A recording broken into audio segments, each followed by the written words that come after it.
the projects we're doing, it's like almost like a new company every time you start over again. You do these projects, and you always are drawing from different people. Those project teams never stay the same throughout your career. They're always different people.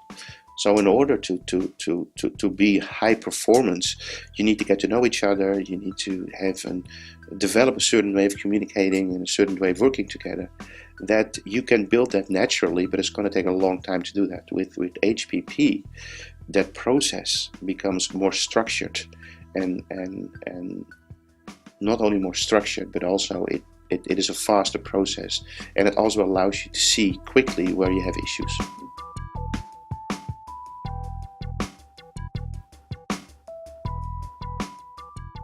Well, what drew my attention was that we were doing business with a company, Bentrel, who was doing it for their own project team, and we saw that it benefited a lot of, there was a lot of benefits to it. That we saw how their team was communicating and how they were interacting with each other. And that drew me to saying, okay, maybe I want some of that for my team at the owner side of the project that we did.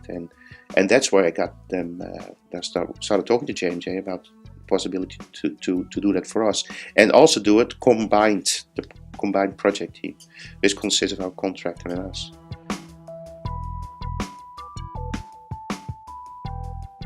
Projects are complex, mega projects are complex, and there are always bumps on the road. A change is inevitable in projects that last for 4, 5, 6 years. They are big with lots of people, lots of interfaces, lots of different companies working together. So if you get early warnings from, in this case from JMJ, about issues they potentially see developing, you can be in front of that. Then your project will actually be more predictable. Is there a value to that? That's hard. But the value of being predictable and living up to the promises you made to your shareholders about the project outcome is priceless. The process that we went through, it's a project in where you create a stand, you create an environment in where you can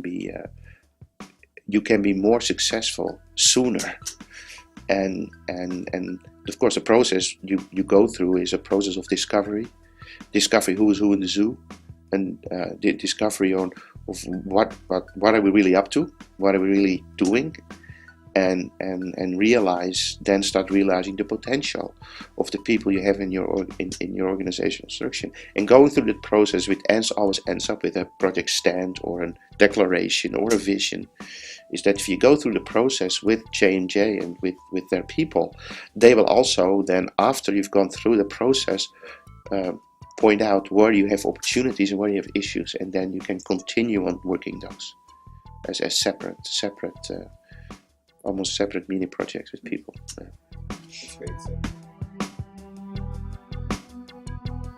One of the good things was that we realized that there was a different business needs between the companies, between us and our contractor, and we also found that the contractors, the contractor we did business with, was not really interested in our business goal. So once we knew that, we actually changed that. It didn't went perfectly fine. We had to replace people, but in the end, it allows us to get to a place in which we would work to common vision and common goals. And I think that helped the project enormously.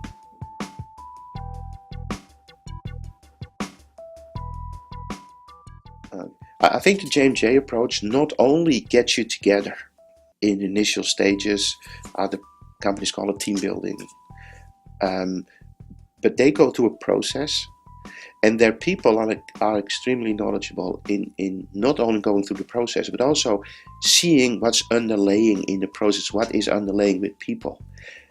The biggest thing with JMJ, and I haven't seen in the industry, is that they will follow up.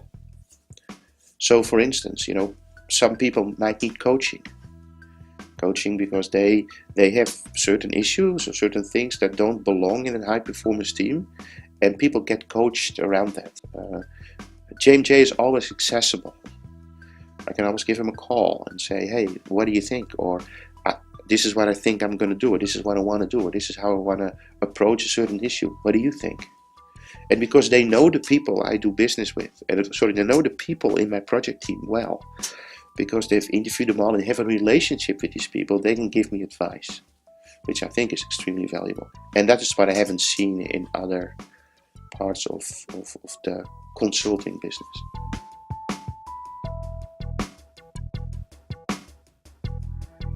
We're still in a people business. Even we as clients, as owners, we are still thriving on people excellence. And people make the difference. You can have so much procedures and systems in place, but people make the difference. And JMJ recognizes that, and they also believe that people make the difference. But if you talk to them, they actually show that they believe in the cause. They believe that, and that what makes the difference is the connection that you will have with the people working at JMJ. That's what I personally believe is what has always driven me back to working with JMJ. And the amazing thing is, it doesn't matter who I talk to in this company. So I do business with a set of people because they do that region. But if I come in the office here at JMJ, or I meet other people that work at JMJ, I get the same feeling. And it is a relationship that you build that allows you to be better in what you're doing. The people at JMJ are professionals. They're professionals in what they do, so they're really good at it. And they've been trained, they've been coached, they have gone through an internal program, so they are good at doing that. That's why an engineer is not a coach, because an engineer is not good at coaching. He's good at other stuff. And I think my peers will know that if I ask them, like, do you have that capability inside your organization? And they'll go like, no. Well, you can say all you want about coaching and mentoring and have procedures and stuff in place, but if you don't actually give access to those resources, then what's the point? If you think that's important, I believe it's hugely important. It makes the difference. Project is like playing chess. You always have to think 4, 5, 6 moves ahead. Because the moment you encounter an issue, a problem, it is very hard to mitigate that problem. Because projects are fast-paced, very activity-driven. But if you can see a problem coming ahead of time, you can actually do something about it before you actually hit the bump. I mean, you can still hit the bump and go over it, and it's all going to be rocky and rolling, and it's going to be disturbing, but you'll get there. But what if you can smooth that out the road a little bit by having these conversations? And that's where I think JMJ helped us a lot, and also coach people that just couldn't get there the first or the second time. They would hold back, and JMJ was good to coach these people individually and say, okay, I don't think you're bringing what you're supposed to be bringing, or what you're capable of bringing. Or they told me as the manager, saying, Bob, I think you need to approach this person a little bit differently, and that will allow him to open up or talk about his issues and about the things he's seeing. Helped a lot. So that, for instance, meetings we had, the leadership meetings we had, they turned from an action-driven, you do this, you do that, in a conversation.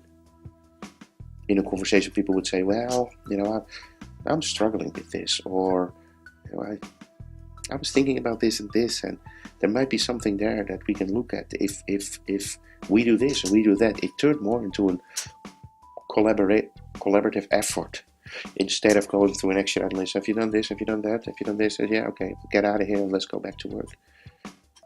And it became an almost an event where people were actually They wanted to be there. They thought it was the highlight of the day or the week, and just have a conversation. Have a conversation about what people think and what people experience.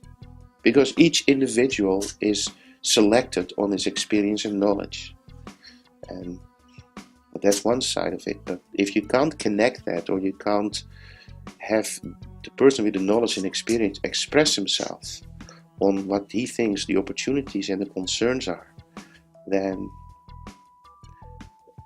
you don't get the maximum, or we call it the high performance, or that bit extra out of the people. If you allow them to do that, you also see engagement.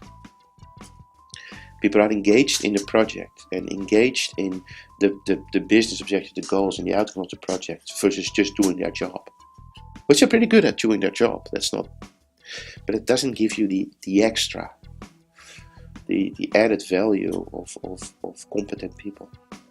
Well, I think the one thing I would add is that, and the more continuous, the more you continue on with working with JMJ, it will also not only help you to do that project well, but when the project ends, the people still have gained